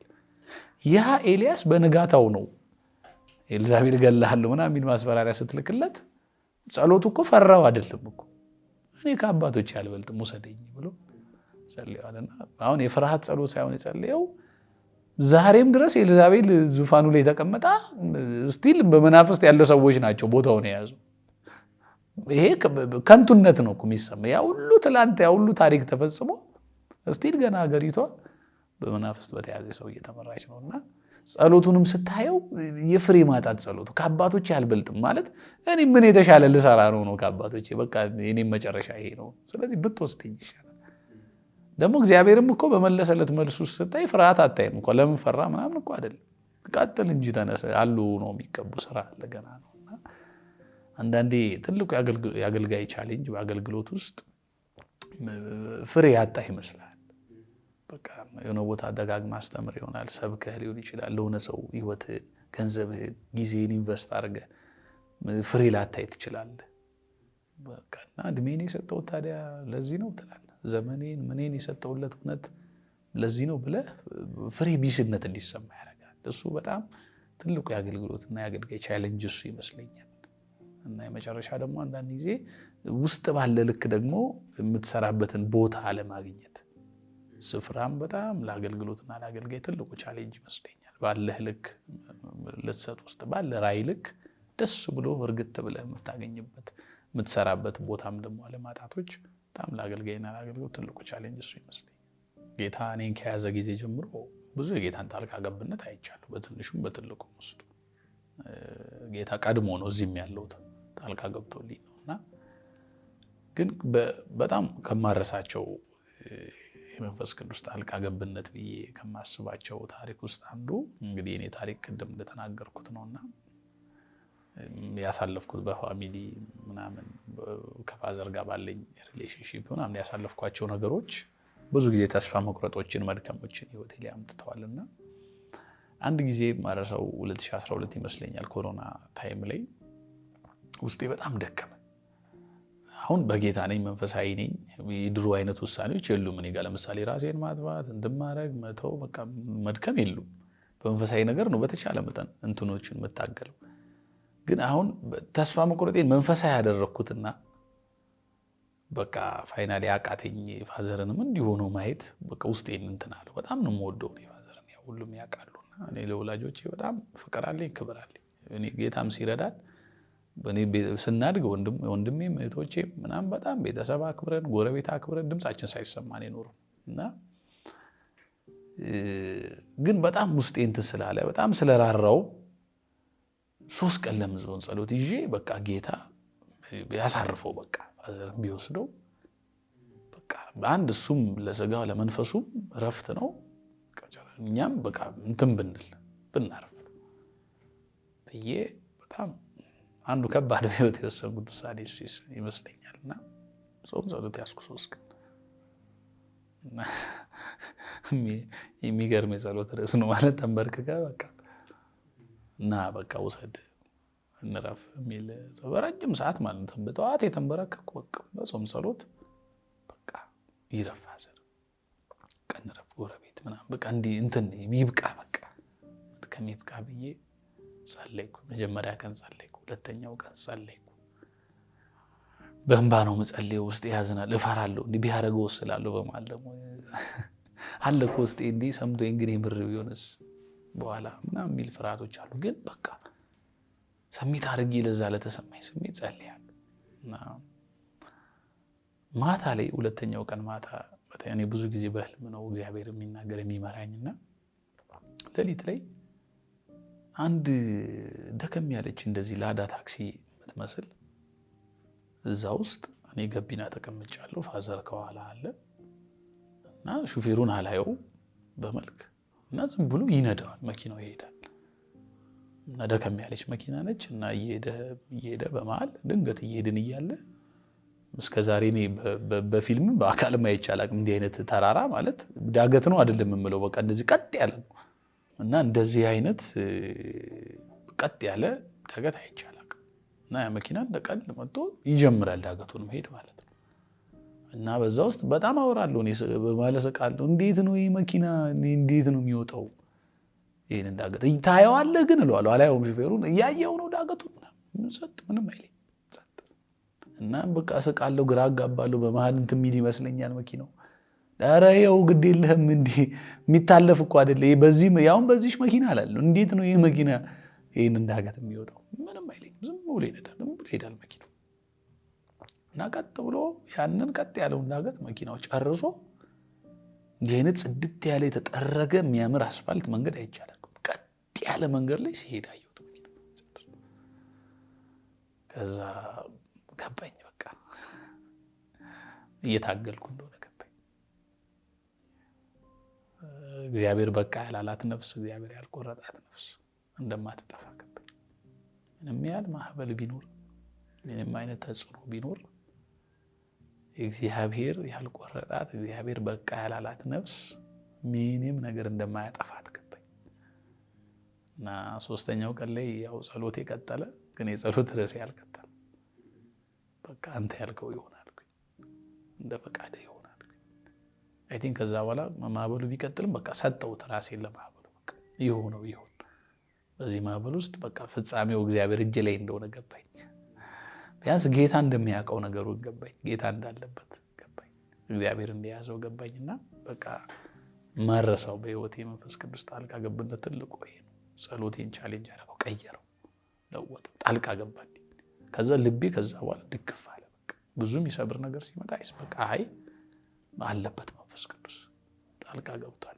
እኔ ያያዝኩት ነገር አለ። እኔ መሪው እኔ ጋር አይደለም ያለው። መጨረሻው በእኔ እጅ አይደለም የሚደረሰው። ጌታ መሪውን ይዞታል። ብዙ ጊዜ ሌላ የመንፈስ ቅዱስ ጣልቃ ገብነትን አይቻለሁ በህይወቴ።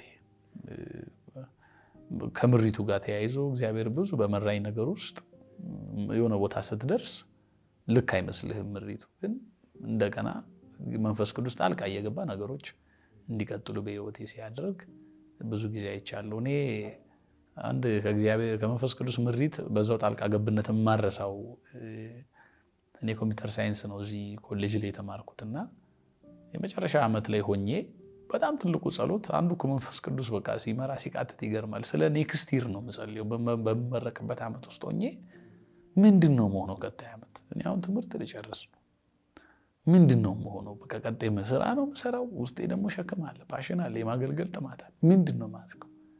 እንድማር ትፈልጋለህ ቴዎሎጂ? አንዳንዴ ሰዓት እንትን ምናምን ብለህ ስታድግ በቃ ቴዎሎጂ እንትን የሚል ይመስላል። አሁን እኛ ኤሪያ ላይ ስናድግ ያደርቃል እንትን ይላል ምናምን ስለሚባል መንፈሴም አይምሮዬም ኦፕን አይደለም።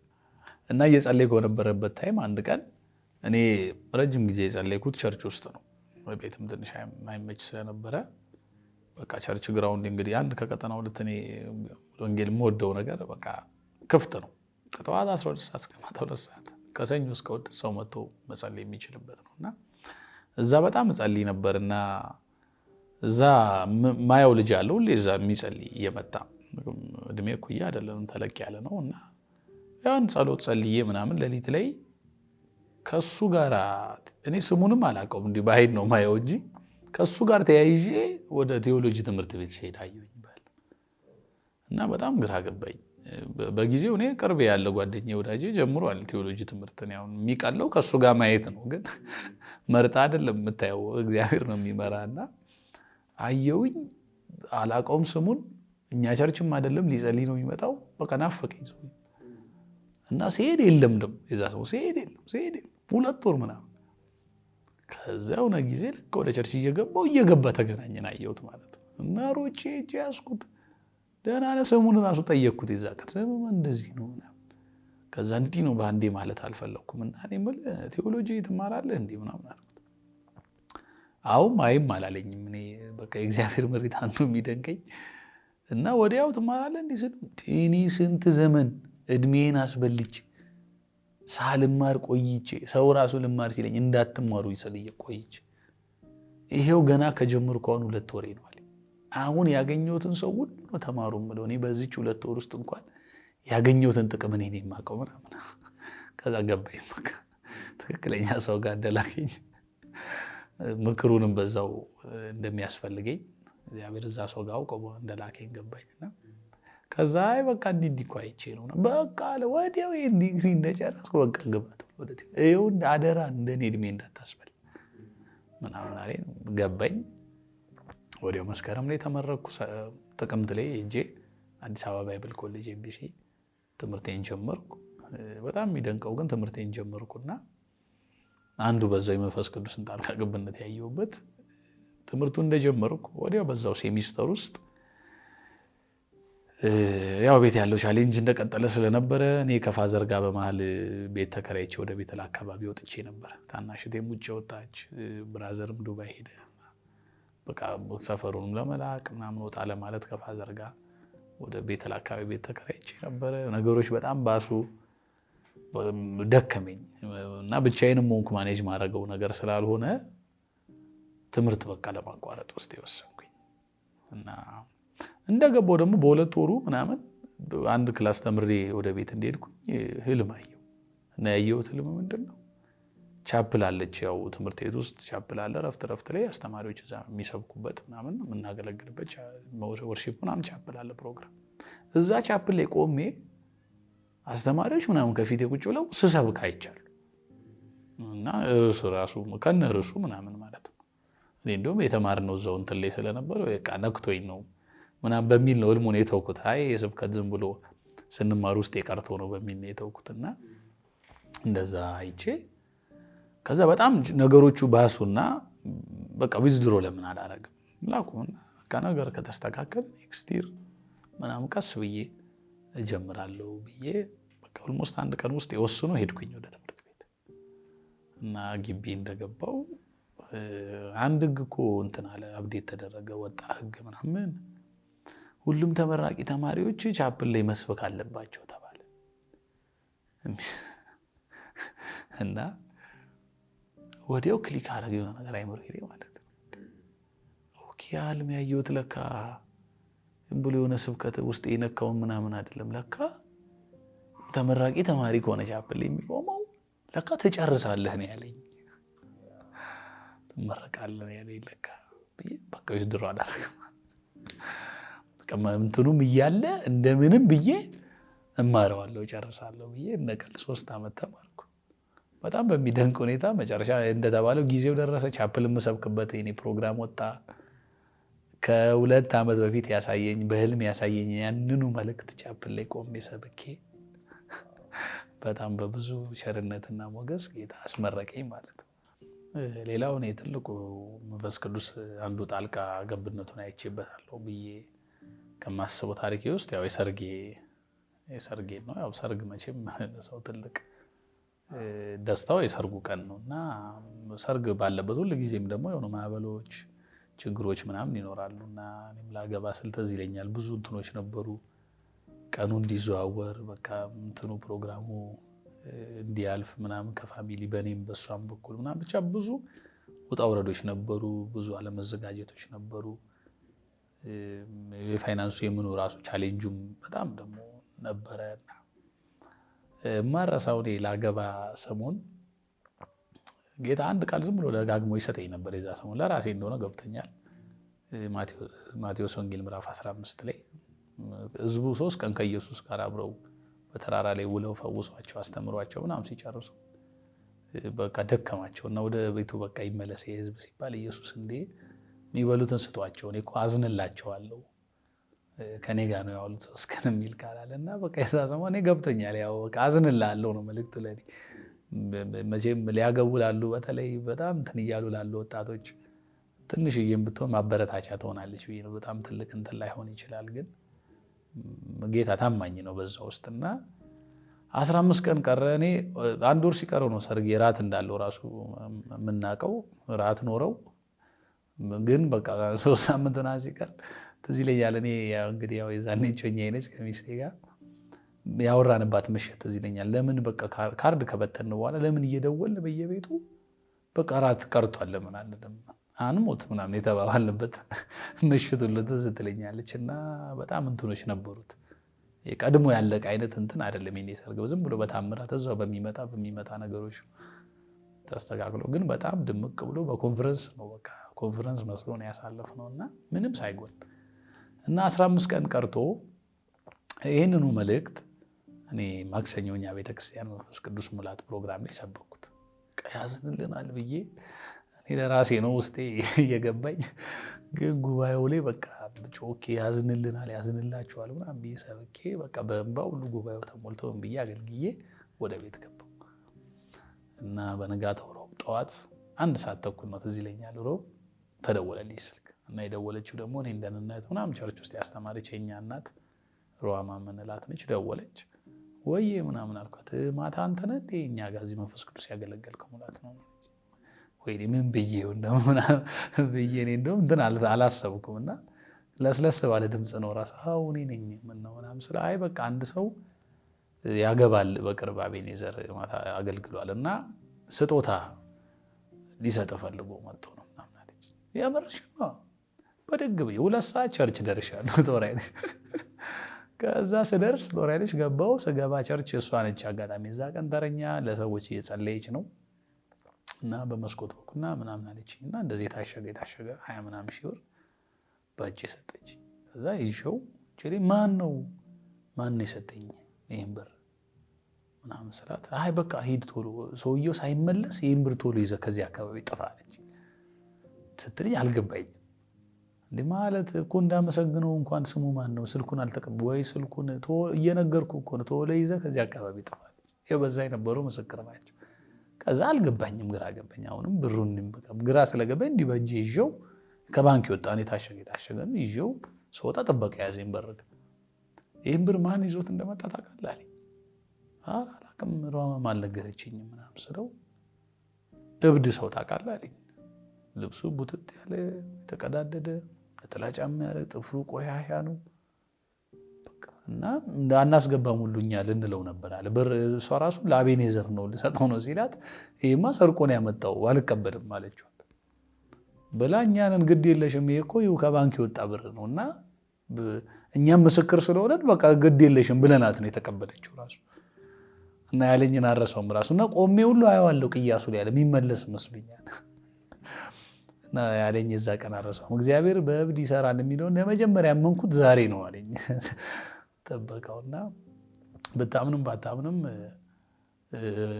እብድ ሰው በሰጠኝ ብር ነው እኔ 2 ወር የቤት ኪራይ ከፍዬ አግብቼ የገባሁት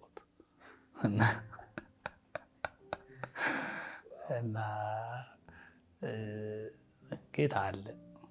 ከዛ በፊትም ታይቶ አይታወቅም፣ ከዛም በኋላ ታይቶ አይታወቅም። ሰው ይሆንም አላውቅም፣ በቃ አይታወቅም ማን እንደሆነና ጌታ ታማኝ ነው። ዛሬ በብዙ ወጣቶች በቃ ትዳር የምታስቡ አሁን የኑሮ እንትኑ ምናምን ብዙ ነገር እንትን ሊሆን ይችላል፣ ግን የራሳችሁን ሰው እግዚአብሔር ይስጣችሁ እንጂ እግዚአብሔር ፈቃድ ይኖርበት እንጂ ጣልቃ ይገባል መንፈስ ቅዱስ ለውርደት አሳልፎ አይሰጥምና የነበረው ምስክር ናቸው። ድምቅ ያለ ፕሮግራም በቃ ምር ብለን ለምልመን ጌታ እጅ ታይቶበት በስርዓት ማለት ነው ያለፈ ነውና ጌታ ጣልቃ ይገባል። እግዚአብሔር አሳልፎ ለፍረት ለውርደት አይሰጠንምና አንዱም ማረሳው ሌላው ሰርግ የሆነው የጌታ ጣልቃ ገብነት ይሄን ይመስላል።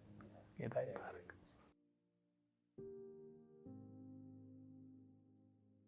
እንዲህ ነው ብዬ በእርግጥ ለመግለጽ በጣም ይከብደኛል።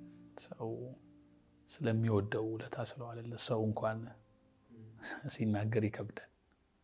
እንኳን ስለዚህ ያው ስለሆነው መንፈስ ቀርቶና በጣም ከሚገርመኝ በቃ ስለ መንፈስ ቅዱስ ሳስብ ከሚገርመኝ ትልቁ ነገር አንዱ እኔ ህይወት ላይ ሊሳተፍ የወደደ ደግ እረኛ ነው መንፈስ ቅዱስ። በገዛ ፈቃዱ ተሳተፈ ህይወቴ ላይ። መስመር አልነበረውም ህይወቴ መስመር አስያዘው። የተበላሸ ነበር ታሪኬ። መንፈስ ቅዱስ ታሪኬን አስተካከለው። አይምሮዬን አቃና፣ መንፈሴን ጠበቀው፣ መራኝ። መልክ አልነበረውም የኔ ህይወት። እሱ ህይወቴ ውስጥ ከመምጣቱ በፊት ቅርጽ አልነበረውም። በጨለማ ውስጥ ነበረ። ወደ ብርሃን አመጣው ነገሬን። ቅርጽ የሌለው ነገሬን ቅርጽ ሰጠው።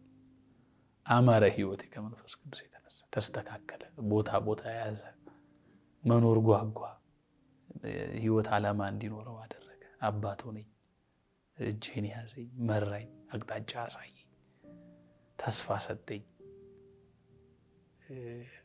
የህይወት ዘመን ወዳጅ ሆነኝ መንፈስ ቅዱስ። ማንም እኔን ሊያጽናናበት በማይችል ሁኔታና ጊዜ ውስጥ አጽናናኝ መንፈስ ቅዱስ። እንደሱ ያለ አጽናኝ የለም እስክል ድረስ መንፈስ ቅዱስ መጽናናት ሆነኝ። መንፈስ ቅዱስ መከረኝ። ወደ ክፉ ነገር እንዳልሄድ፣ ተስፋ ቆርጬ ክፉ ውሳኔዎች እንዳልወስን በጣም በሚደንቅ በጥበባዊ ምክር መከረኝ። ሰዋዊ በሆነ ቋንቋ ልቤን ደግፎ ያዘው፣ አጽናናኝ፣ አበረታኝ፣ አቅጣጫ አሳይ። እኔ መንፈስ ቅዱስ እኔ ህይወት ውስጥ ባይኖር ድል ብርቁ የነበርኩ ሰው ነኝ። ድል ሩቅ ነው ለኔ። እንኳን እዚህ መድረስ ቀርቶ አይደለም አንድ ድል ብርቅ ነች ለኔ። ግን መንፈስ ቅዱስ ለድል የሰራ በኔ ህይወት ውስጥ ድል ቀላል አደረገ። እኔ ህይወት ላይ ድል ቀለለኝ፣ አደገ፣ ህይወቴ ተሻሻለ፣ ለክብር አበቃኝ፣ ለወግ ለማድረግ አበቃኝ፣ ዳረኝ፣ የልጅ አባት አረገኝ፣ አስተማረኝ፣ በአገልግሎት በሰው ፊት ሞገስ ሰጠኝ፣ ደጆችን ከፈተልኝ። በቃ ሁሉ በሁሉ ሆነ። መንፈስ ቅዱስ ለኔ የህይወት ዘመን ወዳጅ ነው። እኔም ማሰብም አልችልም። ለምን ያለሱ የኖርኩበት ጊዜ ደግሞ ትዝ ይለኛል የነበረኝን ህይወት። ስለዚህ አልችልም። በደንብ ልዩነቱን ስለማቅ መንፈስ ቅዱስ ከኔ ጋር ሆኖ እኔ በሱ ውስጥ ሆኜ የኖርኩት ኑሮና ያ መንፈስ እኔ ውስጥ ሳይኖር በፊት ሳይገባኝ በፊት የኖርኩት ኑሮ በጣም ያስታውቅ ስለሆነ አልችልም ያለሱ። በቃ አሁንም ሰፊው ናፍቆቴ፣ ሰፊው የጸሎት ርዕሴ፣ ትልቁ ረሃቤ አሁንም መንፈስ ቅዱስ አሁንም አብሮኝ እንዲሆን፣ አሁንም በሚያስታውቅ መልኩ በአገልግሎት አይጠግብም የኔ ህይወት፣ በገንዘብ አይጠግብም የኔ ህይወት፣ በጣም በሚያማምሩ ህይወቶች በማግባት በመውለድ ሙልት አይልም ህይወቴ። ክፍተት ነው አሁንም። በቃ ሁሌ እሱ ሲመጣ መገኘቱ ሲመጣ የህያውነቱ ሽታ ሲመጣ ብቻ ነው የሚሞላው። ሰው የሆንኩት እኮ በሱ፣ ትክክል ማሰብ የጀመርኩት እኮ በሱ፣ ህይወት እንደሚቀጥል ሌላ ምዕራፍ መኖር ይሄ እንዳልሆነ የቀመስኩት መኖርን የቀመስኩት በመንፈስ ቅዱስ ነው። ስለተማርኩት ስላነበብኩት ሳይሆን ስለቀመስኩት ህይወት ነው የማወራው። እና ምንም ነኝ ያለሱ። በቃ እኔ ሁሌ እላለሁ ምንም ማድረግ ሳይሆን የምችለው እኔ ያለ መንፈስ ቅዱስ እኔ ራሴ ምንም ነኝ። አሁን ያለ እኔ ምንም ታደርጉ አትችሉም ብቻ ሳይሆን ለፍሬ ለምናምን ለአገልግሎቴ ብቻ ሳይሆን እኔ ራሱ ምንም ነኝ። ህይወቴ ምንም ነው፣ ትርጉም የለውም ያለሱ፣ ጣዕም የለውም ያለሱ። እና ያለ መንፈስ ቅዱስ ፈጽሞ ራሴን ማሰብ አልችልም ያለሱ። የመቆም የሚስጥር እሱ፣ እዚህ መድረስ የሚስጥር እሱ፣ የመበርታቴ ጥቂት ድል ህይወቴ ላይ ከተገኘ የእሱ ተጽዕኖ የእሱ አሻራ እና ያለ መንፈስ ቅዱስ መኖር አልችልም።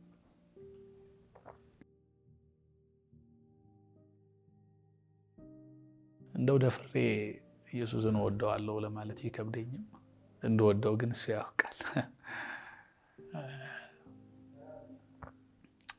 እወደዋለሁ ኢየሱስን በጣም ስለወደደኝ ስላቀረበኝ፣